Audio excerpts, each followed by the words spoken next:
From Keene in the Shire, the Liberty Media capital of the world, this is Daryl W. Perry, host of FPP Radio News for Tuesday, July 31st, 2018. Silver is trading at $15.49 per ounce. Gold is valued at $1,220 per ounce. Zencash is trading at $27, and the average price of Bitcoin is $7,877.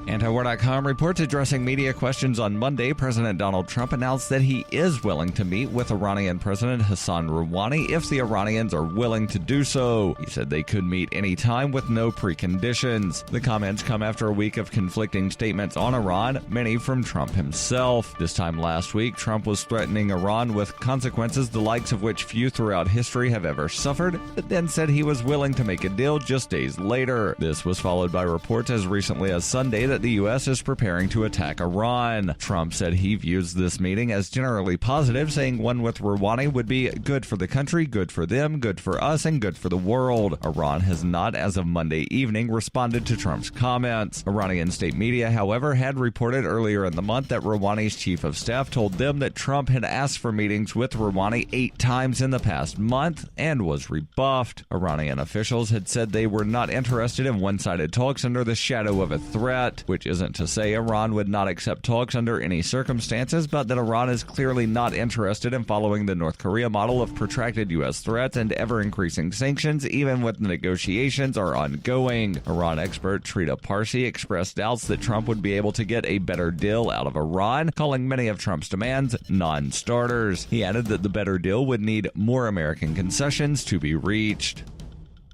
Zencash is an end-to-end encrypted system with zero-knowledge technology over which communications, data, or value can be securely transmitted and stored. With over 13,000 secure nodes, Zencash has one of the most distributed secure node systems of any cryptocurrency, and Zencash now has supernodes. Supernodes will bring network, economic, and technical improvements across the network. And the official Zencash wallet is available on Linux, Mac, Windows, and Android devices. Learn more at zencash.com, zencash.com.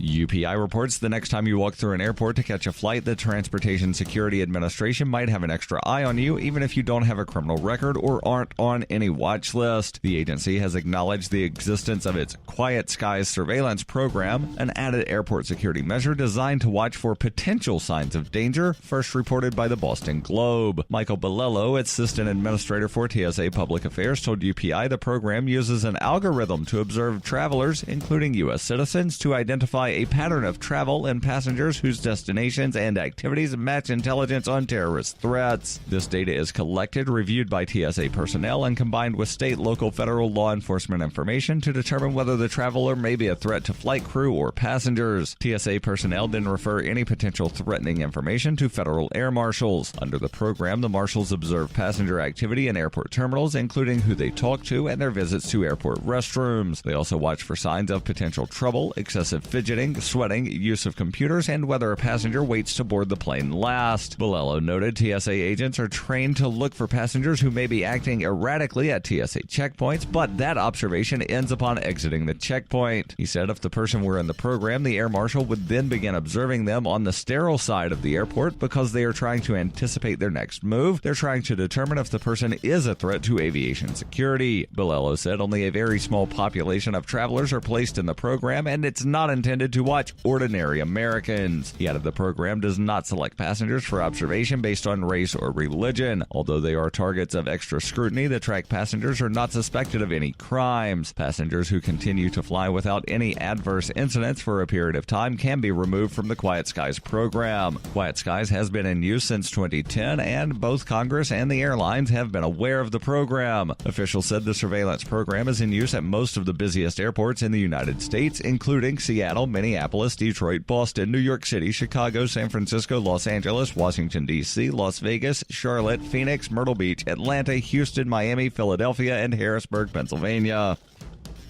You can support FPP Radio by joining the Fans program. Fans are friends, allies, and numerary supporters. Fans help FPP afford to produce more original content. To learn more or to join the Fans program, visit fans.fppradio.com. This has been FPP Radio News. Online at FPPRadio.com.